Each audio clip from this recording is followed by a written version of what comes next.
Olá, queridos, que a graça e a paz de nosso Senhor e Salvador Jesus Cristo esteja convosco. Estamos aqui neste nosso canal para sermos edificados e hoje não será diferente. Por isso, eu quero continuar com você a mensagem que fala sobre Cristo nos faz viver melhor. Quero dar continuidade a esse sermão com mais 3 pontos nesta noite acerca da vida de Jesus Cristo, que é uma grande inspiração para nós neste mundo. Certo feita, Jesus disse, e o Evangelho de Mateus está lá registrado no capítulo 11, versículo 29.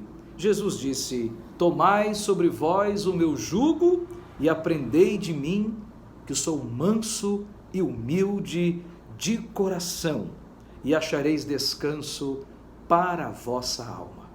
Então, queridos, Jesus nos convida a aprendermos dele, porque ele é o nosso mestre por excelência.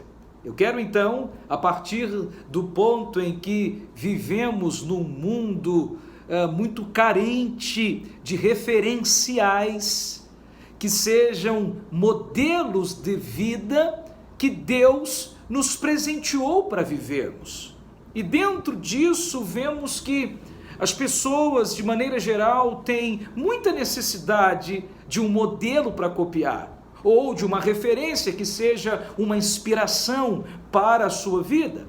Porque toda pessoa que se destaca na mídia ou nos programas de televisão, o povo, em geral, começa a falar igual, a se vestir igual, a cortar o cabelo parecido, e tudo o que aquela pessoa faz passa a ser admirado e copiado e vira então moda, não é verdade?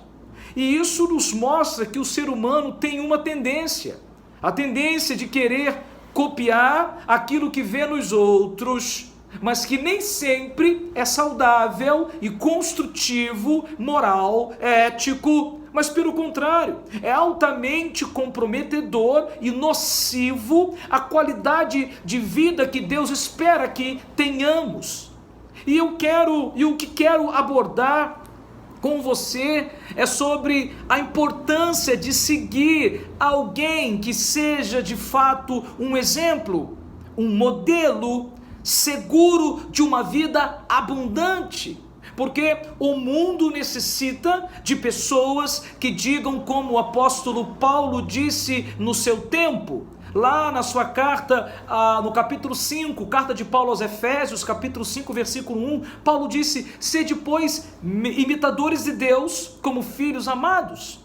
Já na sua primeira carta aos Coríntios, no capítulo de número 11, versículo 1, Paulo disse: sede, pois, meus imitadores, como eu sou de Cristo.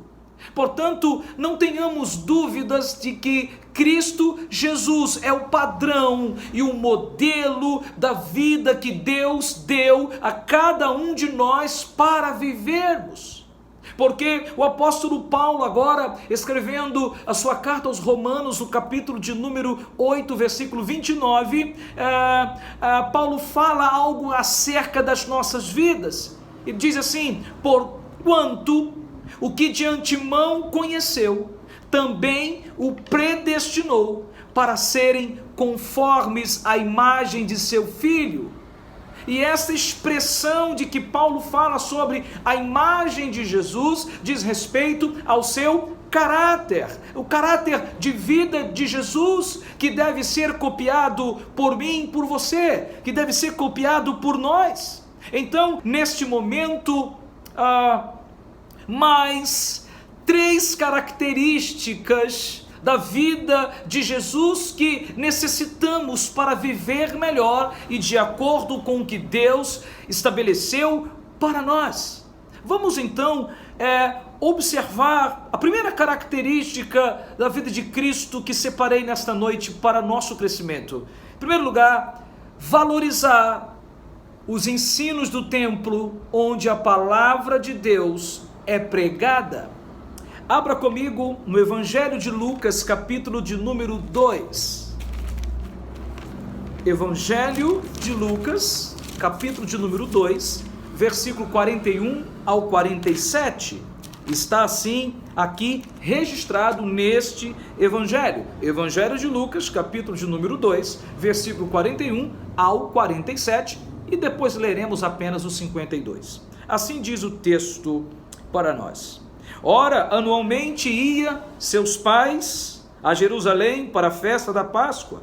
Quando Jesus atingiu os 12 anos, subiram a Jerusalém, segundo o costume da festa. E terminados os dias da festa, ao regressarem, permaneceu o menino Jesus em Jerusalém, sem que seus pais o soubessem.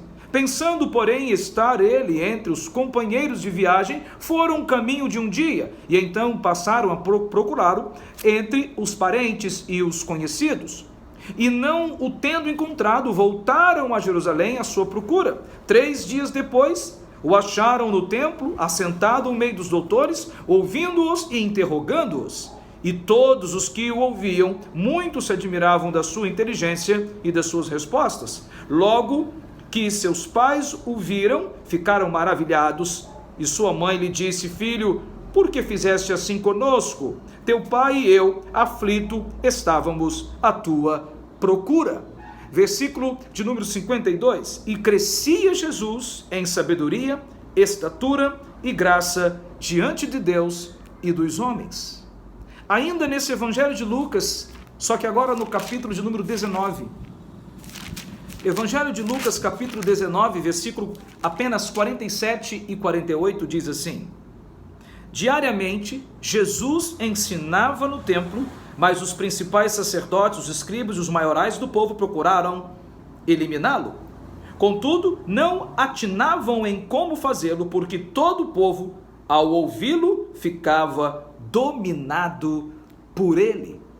Então, queridos, como diz o texto, desde cedo, aos 8 dias de nascido, Jesus foi levado ao templo pelos seus pais, como dizia a lei, para ser circuncidado como primogênito. E assim Jesus foi consagrado desde bebê. E seus pais anualmente participavam em Jerusalém da festa da Páscoa, e Jesus estava sempre com eles. Até que houve o momento em que Jesus, com 12 anos de idade, após a festa, enquanto seus pais voltavam para casa, ele acabou ficando no templo em Jerusalém. E seus pais o procuraram por toda parte entre os viajantes, e não o encontrando, voltaram a Jerusalém, e depois só de 3 dias o encontraram assentado no templo, no meio dos mestres, ouvindo-os e interrogando-os. Então, estamos vendo que após ter Jesus sido sempre levado por seus pais ao templo, ele agora, com 12 anos de idade, se mostrava um tanto que participativo, valorizando os ensinos que eram lhe dados. Com 12 anos, se mostrava participativo, valorizando os ensinos que lhe eram dados, a ponto de não só ouvir, mas também a perguntar. E segundo o texto, as pessoas ficavam maravilhadas pelas respostas inteligentes de Jesus. E assim, Jesus crescia, como lemos, em sabedoria, em estatura, em graça diante de Deus e dos homens. Então, estamos vendo um episódio que nos mostra o desenvolvimento de Jesus como homem no conhecimento da lei de Deus, porque estava sempre no templo. Jesus amava estar no templo, aprendendo, e de forma que deixava as pessoas admiradas da sua sabedoria. E mais tarde, já na sua fase adulta, desenvolvendo o seu ministério, já não mais como ouvinte, diariamente estava no templo, e todo o povo ficava impactado com suas palavras. Jesus é uma inspiração para nós, até mesmo no que diz respeito à nossa assiduidade à casa de Deus. Porque lendo os evangelhos nos deparamos com Jesus nas ruas, mas também sempre ensinando na sinagoga e no templo. O zelo de Jesus pelo templo era tão grande que vemos Jesus repreendendo os cambistas, os vendedores, que estavam fazendo do templo um covil de ladrões e salteadores, como nos conta o Evangelho de João, no capítulo 2, versículo 14 e 15. Certa feita, Jesus, se referindo ao templo, e isso está lá em Mateus 21, 13, Jesus disse: esta casa será chamada casa de oração. E o resultado deste exemplo de Jesus, sempre reunido no templo e tendo zelo por este lugar, foi que então seus próprios discípulos e posteriormente apóstolos, após Jesus ter sido exaltado e assunto aos céus, eles, como diz o Evangelho de Lucas no capítulo 24, 53, eles estavam sempre no templo louvando a Deus. E a igreja fundada por Jesus mais tarde aprendeu também a valorizar o ajuntamento formal, como também nos conta no Evangelho de Lucas, o médico Lucas, quero dizer, ali no seu livro histórico, no capítulo de Atos dos Apóstolos, no capítulo 2, versículo 46 e 48, ele registrou da seguinte forma: diariamente os crentes primitivos perseveravam unânimes no templo, louvando a Deus e contando com a simpatia de todo o povo. Enquanto isso, acrescentava-lhes o Senhor dia a dia os que iam sendo salvos.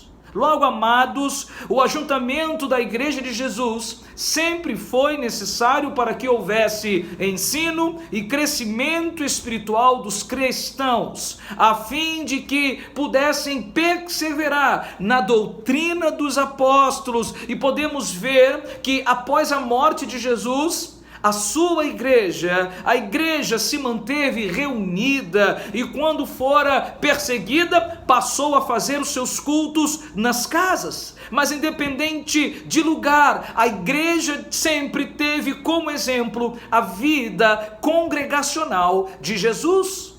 O que o autor da carta aos Hebreus, no capítulo 10, versículo 25, deixou registrado: não deixemos de nos congregar, como é costume de alguns, antes façamos admoestações, e tanto mais quanto vedes que o dia se aproxima. Por isso, queridos, vamos valorizar a casa de Deus, vamos valorizar a reunião do povo de Deus. Digo a você, valorize você também os ensinos no templo, onde a palavra de Deus está sendo pregada. Ame a casa de Deus como Jesus. Seja presente, traga a sua família e seja cada vez mais edificado. Passe a colocar como prioridade na sua vida o estar no templo com a igreja de Jesus, louvando a Deus e em comunhão com seus irmãos e crescendo na graça e no conhecimento do Senhor. E diga como o salmista disse no Salmo 84, verso 3 e 4, o pardal encontrou casa e a andorinha ninho para si, e eu encontrei teus altares, Senhor dos exércitos, Rei meu e Deus meu. Bem-aventurados, disse ele, os que habitam em tua casa, louvam-te perpetuamente. E eu te pergunto, estar no templo como Jesus tem sido a sua prioridade? Esta era uma das características da vida de Jesus que nos faz viver melhor. É bem verdade que agora estamos vivendo um tempo difícil de pandemia, e isso nos obriga a não estarmos realizando cultos coletivos presenciais. Mas a igreja de Jesus está nas casas celebrando a Ele. Mas com fome e desejo de logo logo podermos voltar a nos reunir. Esteja você também com essa santa expectativa dentro de você, porque a igreja de Jesus sempre caminhou, o povo de Deus sempre andou irmanado, focado num só objetivo. Jesus amava o templo, Jesus amava estar no templo. Ame também estar congregado com a igreja de Jesus. Outra característica de Cristo que nos faz viver melhor, em segundo lugar, não negociar nossa comunhão com Deus pelos valores deste mundo. Jesus fez isso. Mateus capítulo de número 4. Quero ver com você esse episódio onde Jesus passara 40 dias e 40 noites no deserto. Evangelho de Mateus, capítulo de número 4, versículo 8 a 10 apenas diz assim: Levou-o ainda o diabo a um monte muito alto, mostrou-lhe todos os reinos do mundo e a glória deles, e lhe disse: Tudo isto te darei se prostrado me adorares. Então Jesus lhe ordenou: Retira-te, Satanás, porque está escrito: Ao Senhor teu Deus adorarás, e só a ele darás culto. Queridos e amados irmãos, o contexto do que acabamos de ler fala-nos de que Jesus foi levado pelo Espírito de Deus ao deserto para ser tentado. Ele foi tentado naquele deserto pelo diabo. O texto nos informa que Jesus passou 40 dias e 40 noites no deserto, e quando terminado estes dias, ele sentiu fome. Foi aí então que o diabo tentou se aproveitar da fraqueza física de Jesus, porém, estando Jesus fortalecido espiritualmente, o diabo chegou para o tentar 3 vezes, sendo que na sua última tentação naquele dia, o diabo ofereceu a Jesus o que muitas pessoas hoje em dia andam buscando e colocando como prioridade em suas vidas: as riquezas, as glórias, a fama e o poder. E tentações é o que todos nós também sofremos por parte do diabo, porque ele é tentador. E precisamos nos manter firmes e provar o nosso amor a Deus todos os dias.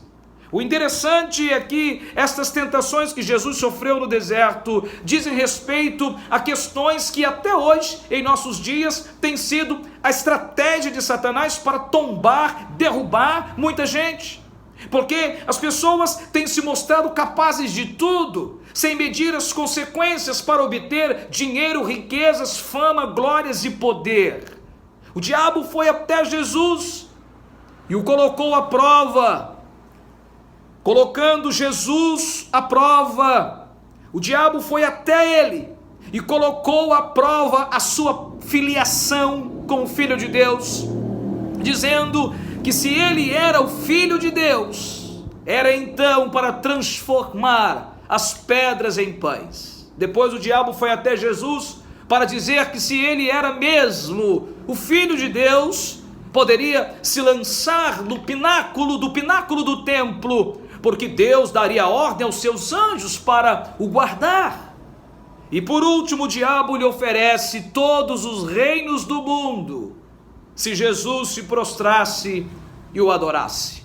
Mas Jesus não fez nada do que o diabo havia falado com ele, porque Jesus estava consciente de que não podia fazer o que era contrário à palavra de Deus.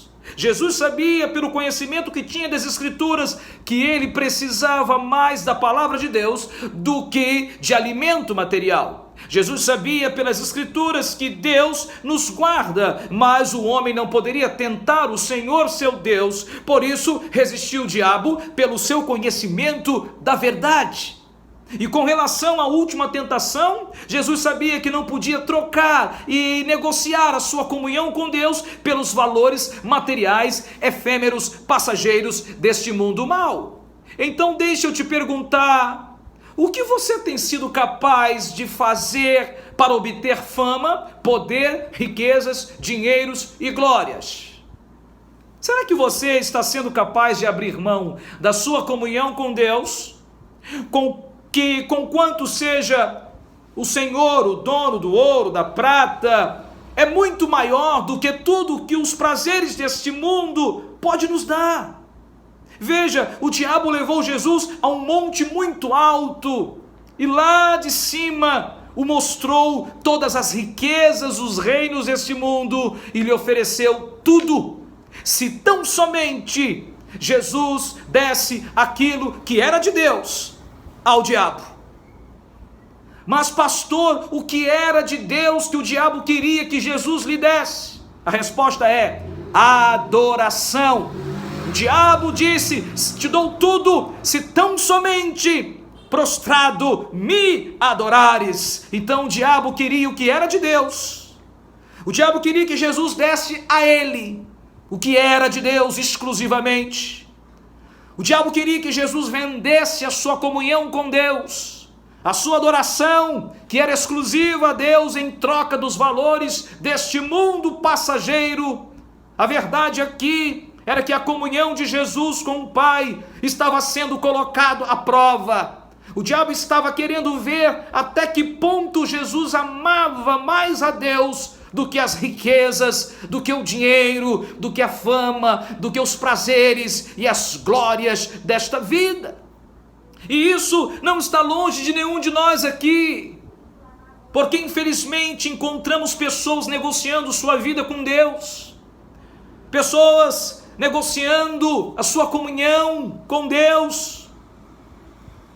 As pessoas encontramos muitas pessoas negociando sua vida com Deus, uma vida que foi comprada e remida pelo sangue derramado no Calvário, através de um sacrifício de morte, de cruz, só para ficar com a fama, com os prazeres e os deleites deste mundo, porque estão dominadas pela vaidade e pela falsa sensação de liberdade. Mas a nossa verdadeira liberdade não é fazer o que está na nossa mente, mas é em obedecer ao que está no coração de Deus. O Evangelho de João, capítulo 8, versículo 32 e 36 está escrito: conhecereis a verdade, e a verdade vos libertará. Se pois o Filho te libertar, então verdadeiramente sereis livres. O apóstolo João disse na sua primeira carta, no versículo 15 até o versículo 17, não amem o mundo, ou o que no mundo há. Se alguém amar o mundo, o amor do Pai não está nele. Porque tudo que há no mundo, a concupiscência da carne, a concupiscência dos olhos e a soberba da vida, não procede do Pai, mas procede do mundo, e o mundo passa, bem como a sua concupiscência, mas aquele, porém, que faz a vontade de Deus, permanece para sempre. Então, queridos, estamos vendo em nossos dias como o diabo continua investindo pesado para atrair as pessoas para o seu mundo de fantasias e de falsa sensação de alegria. O diabo, como fez com Jesus, continua levando as pessoas às maiores alturas para mostrar o que ele tem poder para oferecer, prometendo e oferecendo às pessoas condições sociais elevadas em troca de adoração. O diabo sabe do que você está precisando exatamente agora, porque ele tem visto as suas aflições e está tentando se aproveitar disso. Ele sabe do que você não tem.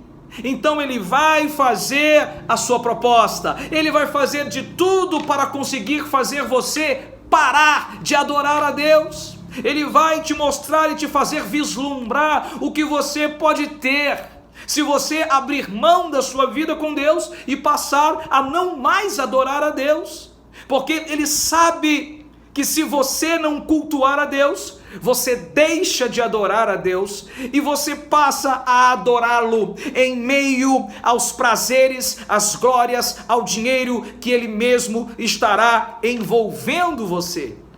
Mas Jesus nos ensina a não negociar jamais a nossa comunhão com Deus pelos valores desse mundo.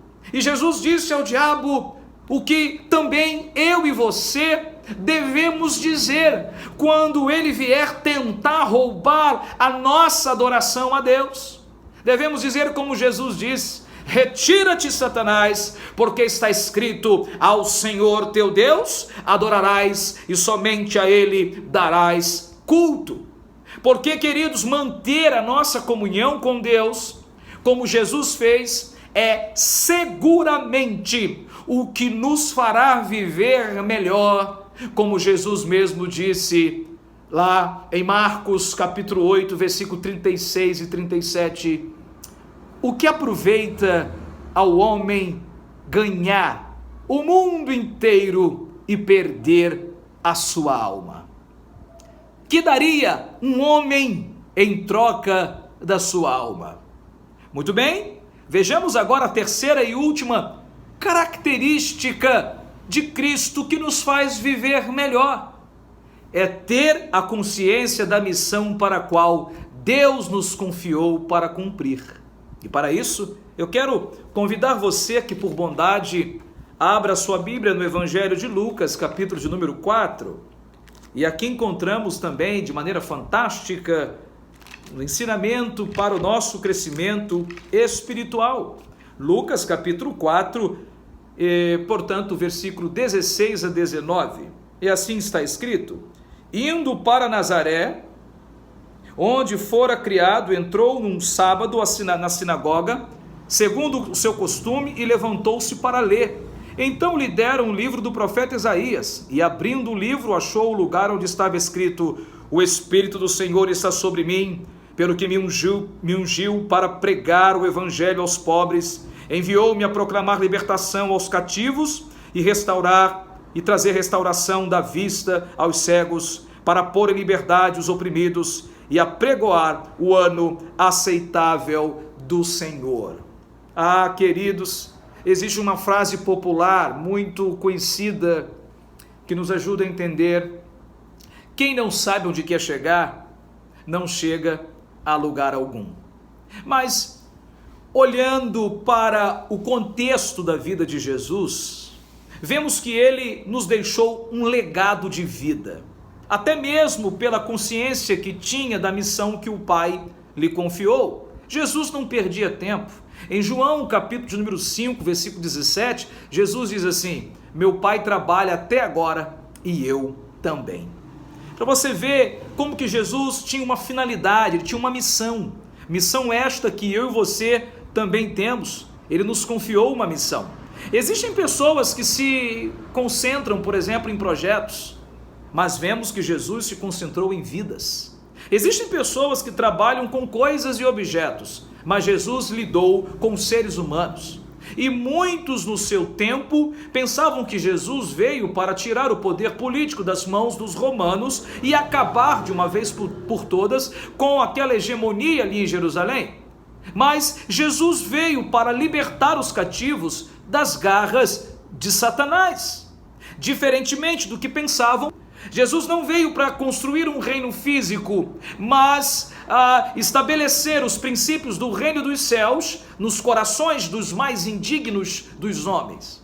Como lemos acerca de uma das experiências de Jesus na sinagoga, quando lhes fora dado o livro do profeta Isaías, Jesus então abriu e leu diante de todos a parte que dizia: o Espírito do Senhor está sobre mim, pelo que me ungiu para evangelizar os pobres, e enviou-me a proclamar libertação aos cativos e restaurar a vista aos cegos e pôr em liberdade os oprimidos e pregar o ano aceitável do Senhor. Acabamos de ler isso. E esta passagem que Jesus leu dizia a respeito da sua própria pessoa e da sua missão aqui na terra. E como temos conhecimento, este Espírito que estava sobre Jesus é o Espírito Santo que está também sobre a igreja, porque fora derramado sobre nós. Jesus, no seu ministério terreno, sempre andou focado no que deveria fazer. Não houve distrações em Jesus, porque ele tinha consciência da missão que o Pai lhe havia confiado. E Jesus chegou a dizer para os fariseus que questionavam porque ele tinha curado num sábado, como vos citei e cito novamente João 5,17, Jesus declara: meu Pai trabalha até agora e eu também. No entanto, hoje como igreja, precisamos ver que o Espírito Santo de Deus já foi derramado sobre nós, e Ele nos ungiu para que, como Jesus, possamos libertar os cativos de Satanás que vivem aprisionados no pecado e condenados à morte eterna. E esta não é uma missão qualquer, ou para qualquer pessoa, mas somente para aquelas que um dia já foram libertas, para que hoje possam ser instrumentos nas mãos de Deus, para que outras pessoas alcancem a liberdade que só Cristo pode dar. Mas será que nós estamos vivendo conscientes da nossa missão aqui na terra como Jesus? Não estou falando dos objetivos pessoais de cada um de vós. Eu não estou falando em abortar os seus sonhos. Eu não estou falando daquilo que você tem como alvo na sua vida pessoal ou como família.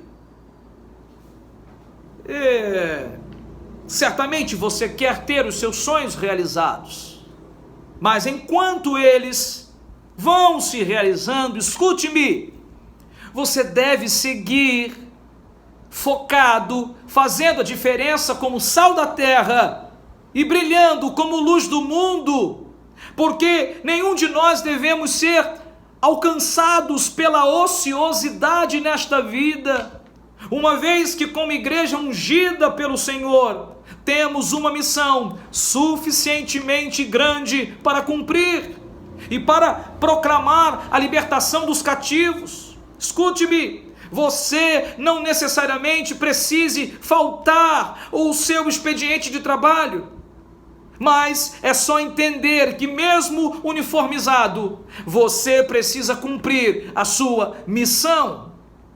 Onde você estiver, com quem você estiver, da forma como você estiver, independente da hora que estiver, você sempre estará carregando sobre seus ombros uma missão nobre de fazer o nome de Jesus conhecido de todos.